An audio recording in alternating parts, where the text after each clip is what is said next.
अध्यक्ष जी। अध्यक्ष जी, आज जिस विषय पर शरद भाई ने नोटिस दिया है वो विषय गरीबों के प्रति इस सरकार की संवेदनहीनता को बहुत मुखरता से उजागर करता है। आपको याद होगा कि कुछ दिन पहले इसी सरकार ने एक हलफनामा देकर सुप्रीम कोर्ट में ये कहा था कि शहर में 32 रुपया कमाने वाला और देहात में 26 रुपया कमाने वाला व्यक्ति गरीबी की रेखा को पार कर जाता है।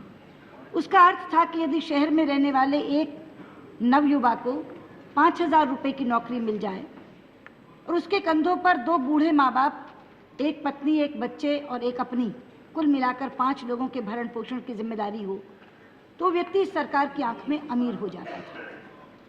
आपको शायद याद हो कि जब मैं महंगाई पर चर्चा कर रही थी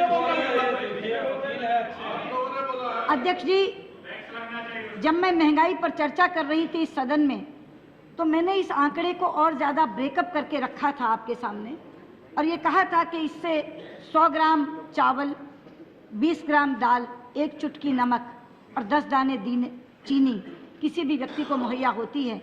और अगर सरकार समझती है कि इतना मिलने वाला व्यक्ति अमीर है तो सरकार की बुद्धि पर मुझे तरस आता है।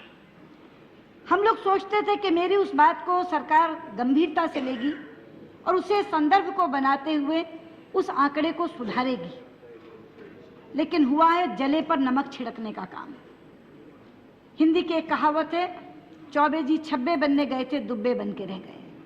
जो गरीब रोने गया था इनके द्वार पर और कहने गया था कि 32 और 26 का आंकड़ा मेरे लिए बहुत कम आंकड़ा है, इसे सुधार कर थोड़ा बढ़ाओ, उसको 4-4 रुपए घटाने का काम किया इस सरकार ने। 32 से 28 कर दिया, 26 से 22 कर दिया। अभी दोष दे रहे थे शरद भाई प्लानिंग कमीशन को। मैं कहना चाहती हूँ, प्लानिंग कमीशन को दोष क्यों देना? दोषी तो ये सरकार है। कमीशन तो रिपोर्टें देते हैं, कमेटियां भी रिपोर्टें देती हैं, स्वीकार कौन करता है? जो स्वीकार करता है असली दोषी वो है।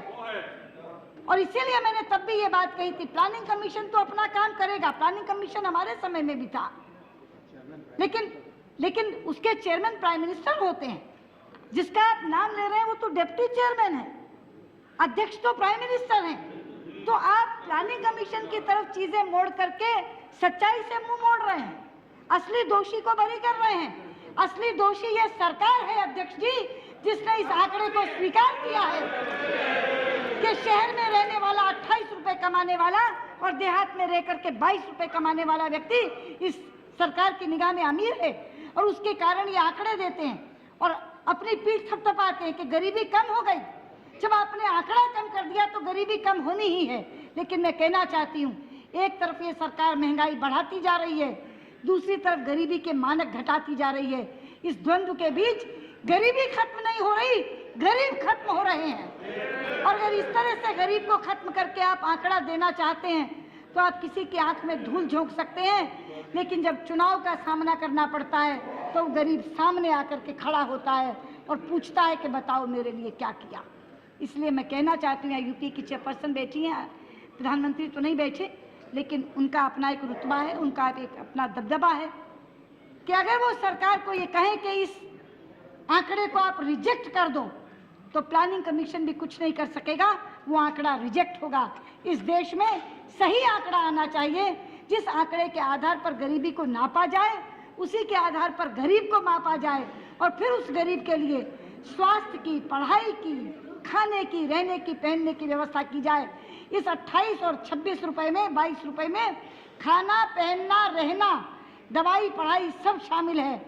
आप स्वयं उस वर्ग की पीड़ा जानती हैं। आप बताइए कि क्या 28 रुपए शहर में कमाने वाला और 22 रुपए देहात में कमाने वाला व्यक्ति पढ़ाई, दवाई, रहने, खाने, पहनने की व्यवस्था कर सकता है? अगर आपका जवाब यह है कि हाँ कर सकता है तो मुझे कुछ नहीं कहना, वरना मैं चाहूँगी कि आप भी सदन के स्वर में स्वर मिलाते हुए आदेश दीजिए इस सरकार को कि इस आंकड़े को रिजेक्ट करे और सही आंकड़ा ला करके गरीबों की गणना कर दे। इतना ही मुझे कहना है। बहुत बहुत धन्यवाद।